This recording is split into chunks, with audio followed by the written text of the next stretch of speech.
Yo, what is going on, guys? This is your boy TrevCL, and today I'm here with PPL Week 2 for Season 6 of Division 1. And today we are playing Better Jack, also known as Electric Storm 252, also known as the current reigning champ of PPL, as he did beat Polymac last season in the final week to win the PPL championship last season. So definitely a very tough opponent we have here today, and just in general, he had a very scary team.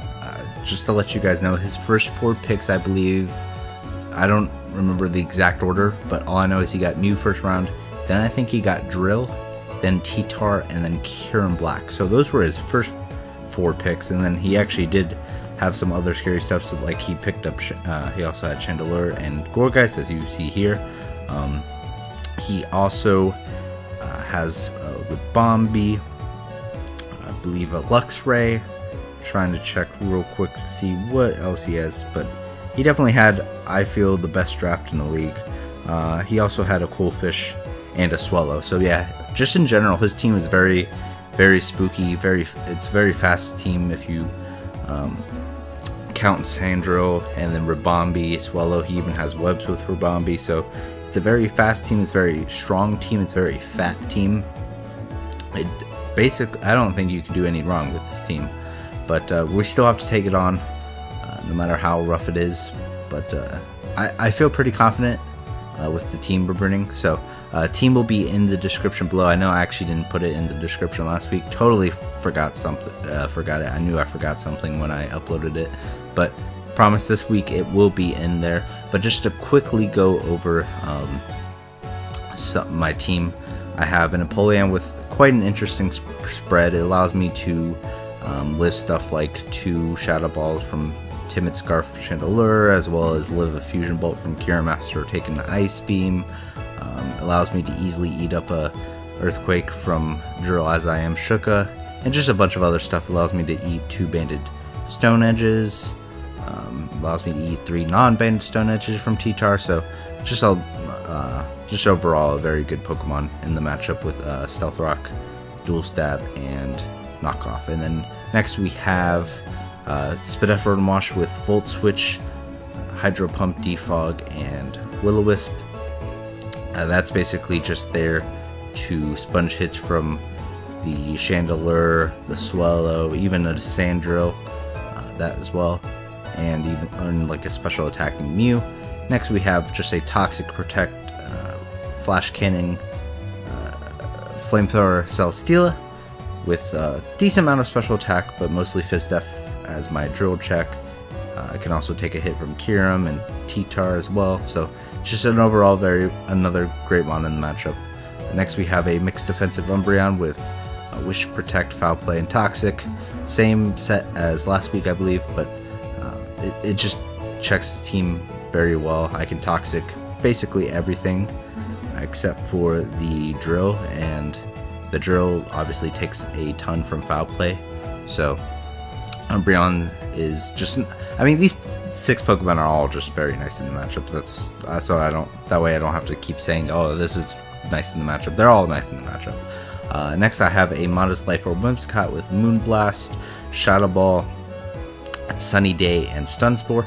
Basically what this was for was if the Drill still had Sand, I would Stun Spore it. If the T-Tar was dead, then I would just Sunny Day to also possibly give my Zard a boost, as well as taking away the Sand for the rest of the game. I'm Life Orb with Moonblast and Shadow Ball, because Shadow Ball hits the Chandelure really hard, it hits the Mew harder than Moonblast, it hits the Gourgeist harder than Moonblast, and then Moonblast just in general hits his team really hard, outside of the Drill and the Chandelure, obviously, which the Chandelure I have the Shadow Ball for. And finally we've got a bulky Zard with DD, Earthquake, Flare Blitz, and Roost. Just kind of tears his team asunder.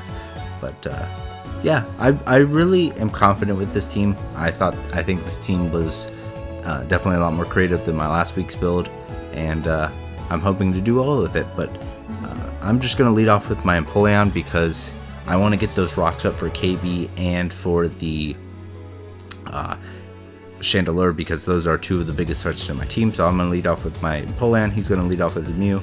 I don't really care what he goes for. As he goes for Volt Switch, I'm just going to get up my rocks as he does go into the KB. So right away, he's already going into the threat. So right here, I just Flash Cannon. I Flash Cannon expecting, I just wanted to scout to see what he went for. And he actually goes for Sub. So good thing I stayed in there.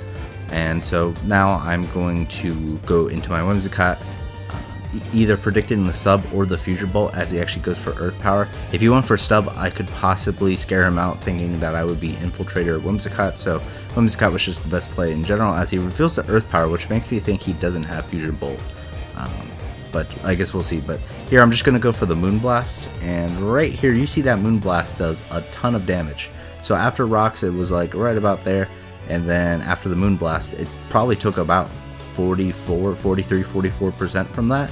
And then after Leftovers, you can see it's below half by actually a pretty significant amount. So I go for the Shadow Ball expecting the kill, but he lives on a sliver of HP. I think I might have gotten, looking at the calcs after the game, I think I actually got a pretty high roll, if not max roll on the Moonblast, and then a very low, if not min roll on the Shadow Ball. So a little bit unfortunate, but it happened. So here he's going to go for the Phantom Force as I go into Celesteela. I'm just going to go into Umbreon now because I don't want to take a Phantom Force with Celesteela because that is my everything check. So I'm just going to go into my Umbreon, take very little from the Phantom Force, go for the Toxic. As you can see, this is going to be super annoying, so getting a Toxic off on this is really nice. He's just going to go for the Leech Seed. And now, honestly, expecting a switch into anything. I'm not sure what he could switch into, but just anything. I'm actually going to go for a double Toxic, and I am going to catch the Chandelure, which having this thing take Rocks and Toxic, even with the Leech Seed recovery, is going to be very nice. And yeah, so he's going to take the damage, the Toxic damage, get the Leech Seed back. I'm actually just going to stay in here and Foul Play, and that damage shows that he is actually Spec Chandelure, which isn't like super surprising because I knew he was probably going to bring like some sort of choice Chandelure, whether it was Scarfed or Specs.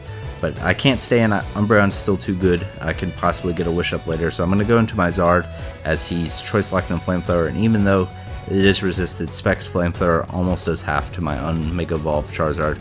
And expecting him to expect me to go for Roost, I am actually going to click the Earthquake, because if he stayed in, then I would kill Chandelure, which was a big threat to my team. And if he switches out, like he does into this T-Tar, I could potentially 2-hit KO it, which I can because he's not Shuka, and he actually reveals to be lefty, so I lose nothing here by just clicking Earthquake again and getting damage off on anything that wants to come in. And this Mew wants to come in, and looking at the damage this Mew takes, it takes about 20%, so it's definitely a bulky Mew, pretty fat on the physical side. So I'm just going to go for the Roost, scouting to see what he wants to do. He already showed Volt Switch, so I'm assuming he would probably be special, and he is with the Earth Power, so I take very little from that Earth Power actually, probably about 45%. So I'm just going to go for Roost here again, scouting to see what he wants to do. He stays in, goes for an Earth Power, gets the Spit F drop, and here I decide I want this Mew either dead or weakened. Flare Blitz will put him possibly in range of Rocks, as it looks like he might actually be able to live the next Rock switch in, but he actually goes for Volt Switch, gets a crit, which brings me in range of Sandstorm, just as Sandstorm subsides. And that's great, and I get a free Earthquake. It'll kill anything that wants to come in, basically, except for the Gourgeist. But like Gourgeist, I'm pretty sure at this point might not have Sneak. If it's Phantom Force, Leech Seed, and Synthesis, I wasn't sure what it could. It could have Sneak as that last move slot, but I was thinking it could have Toxic, it could have Willow. I wasn't sure what it could be in the last slot, but I do kill the T-Tar, which means his Sand is gone. And right here, I'm about to make, here, let me unpause it. I'm about to make a big mistake. So even though Zard's at 4 HP, he doesn't have his, he doesn't have Sandstorm anymore, so I can't get chipped down by Sandstorm. He doesn't have, he probably doesn't have Rocks, unless he's Rocks on this thing, but I'm pretty sure he was probably Rocks on the T-Tar with how fat he was, because that seemed to be a pretty fat T-Tar. And Mew is basically dead, so if that's the Rocker, then like it's almost dead to Rocks, if not dead to Rocks. So I really should preserve the Zard. The Zard was still a huge threat to his team. I could roost up on potentially the Gourgeist. I could roost up on a Choice Lock Chandelure into Flamethrower. So like Zard, and even still, even if I couldn't roost up, I could get off a new kit on something. Like I could Flare Blitz anything except for the Chandelure, which obviously couldn't outspeed me, and I could Earthquake the next turn. So I really should preserve the Zard, and the reason why I should have preserved the Zard is because he actually turns out to be Scarf, which I should have known by the way he brought it in, and he's actually going to get a spin kill, which is very unfortunate because now my Zard is dead and my rocks are gone. And I probably should have just gone straight into Empoleon here to get my rocks back up. But I go into Celesteela, go for Flash Cannon, pick up my kill, and Celesteela gets the defense boost. But here, not having the rocks really hurts, and I'm about to make a huge misplay. So I'm going to actually let myself go for Protect. And that wasn't the huge misplay. This is the huge misplay. So I have two options here. I have to sack something off. Obviously, I can't sack off the Celesteela. That's my Excadrill check. I can take 2 Ice Beams from Kyurem, and I can really deal with the rest of his team. So Celesteela is definitely not the way to go for a Pokemon to sack.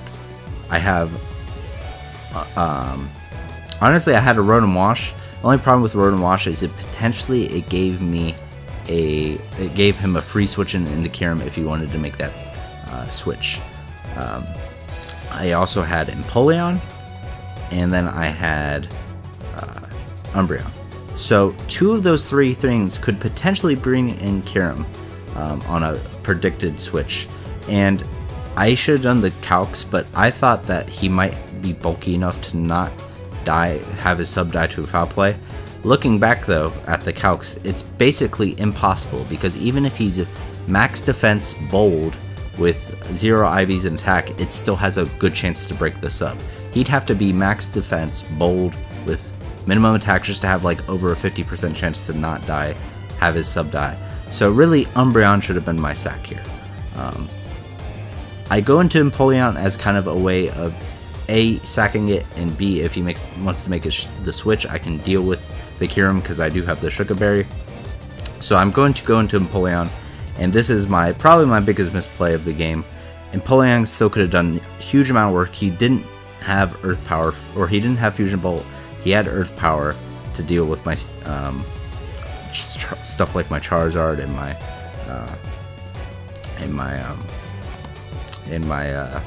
I'm trying to think. Okay, let me go back. He had Earth Power to deal with my Empoleon and my Charizard. So, and I had the Sugar for it, so I could have taken a hit and gotten off huge damage from Flash Cannon. So, yeah, Empoleon, and I could have gotten rocks back up for Kyurem, and it would have been really great. But instead, I sack off my Empoleon instead of sacking off my Umbreon, which I really should have done. And I go back into Celesteela intent on just clicking Protect and then getting the kill. Again, a little bit of misplay. Should have just gone straight into Whimsicott because Whimsicott pressured immensely. And right here, I'm going to go for Protect to get a little bit more toxic damage. But he's actually going to reveal his last move, which is the Curse, and that's super annoying. And here, it's just this late game, I'm making a lot of maybe not like bad plays, but not the right plays. And here, I should have known that he had speed investment for my Celesteela, and I knew I wasn't invested at all in speed, but like still, I'm not able to kill with the Flamethrower. I'm taking huge damage, which means I no longer can take 2 Ice Beams from the Kyurem. I'm also in danger of losing to Scarf Flinch Drill. So yeah, it's not looking great. A game in which I once thought I easily had is looking pretty dire right now. But I can still win. So right here, I'm actually going to predict the switch into Chandelure, and I'm going to go straight for the foul play.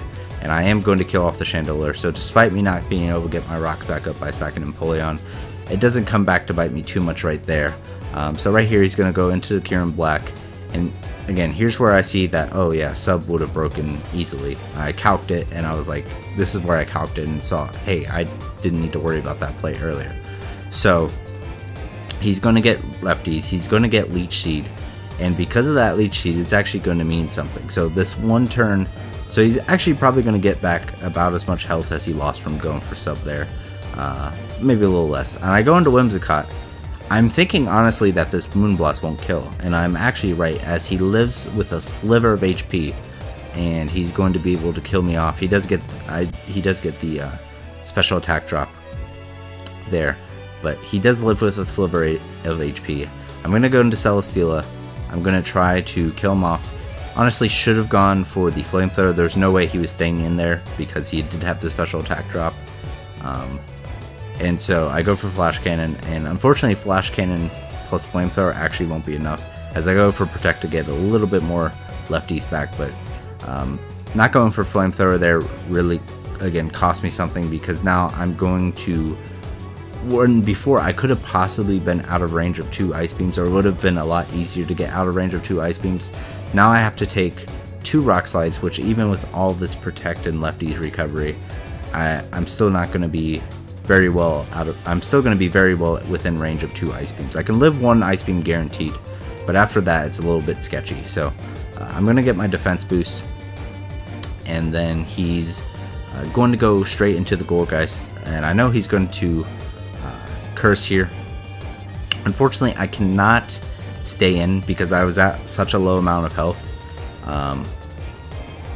which means he's going to get a free Roost with Kyurem, which is not what I wanted,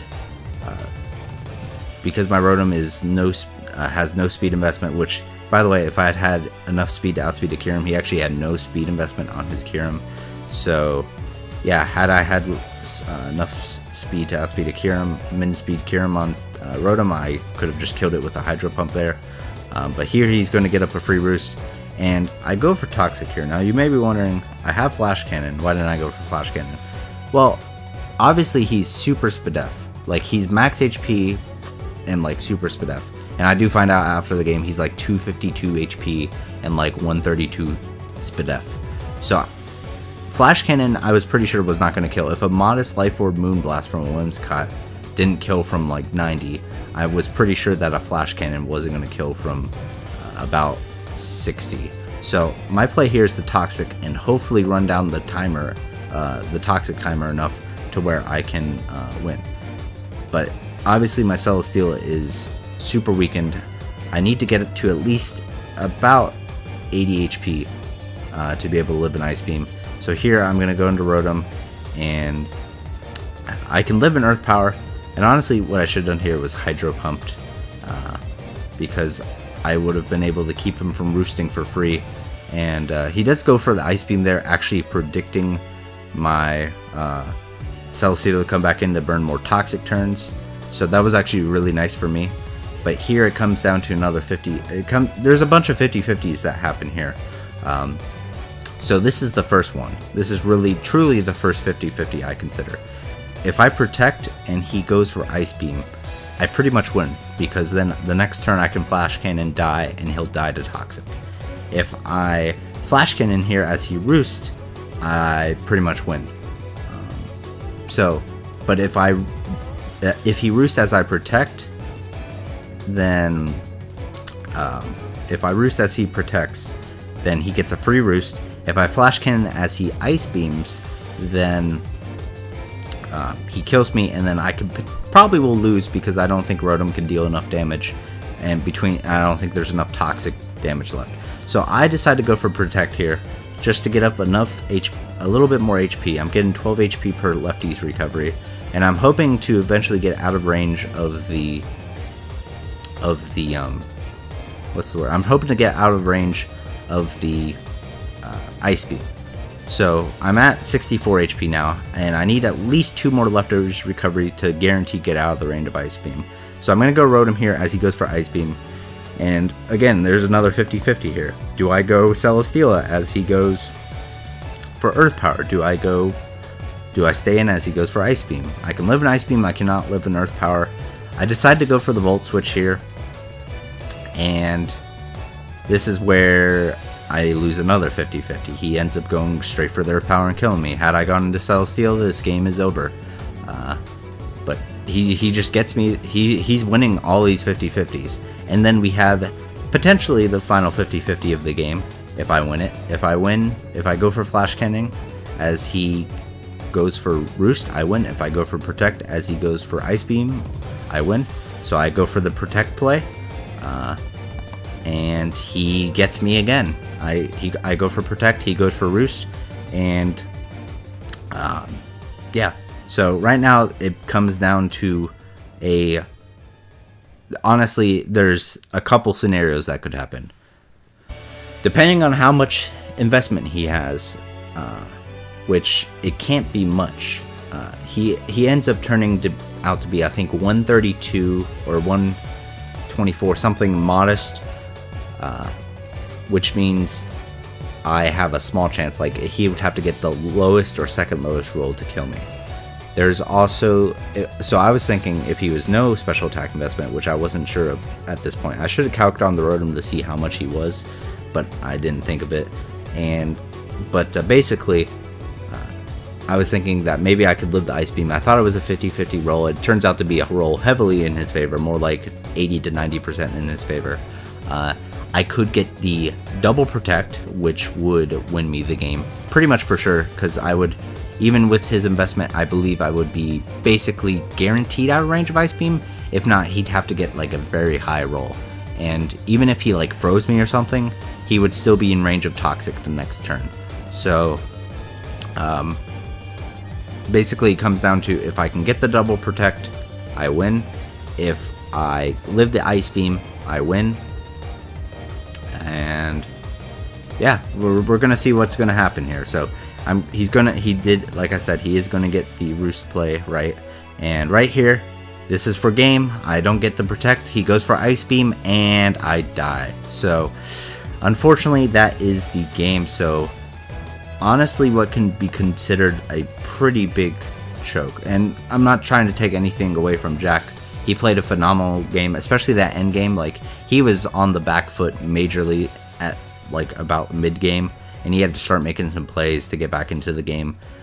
Despite me not making my best plays, like, he still had. It's not like you know, he just had to play like okay to get back into the game. No, he had to win probably what turned out to be 4 or 5 50-50s, including, you know, basically what was actually a 50-50 at the end, literally, and whether I got the Protect or not. If I got the Protect, then I won.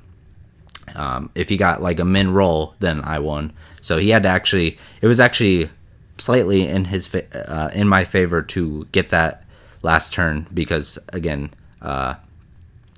between the 50% chance to get the Protect and the small chance I had to live that Ice Beam, it was slightly in my favor to win that last turn. But unfortunately, we didn't get either of those.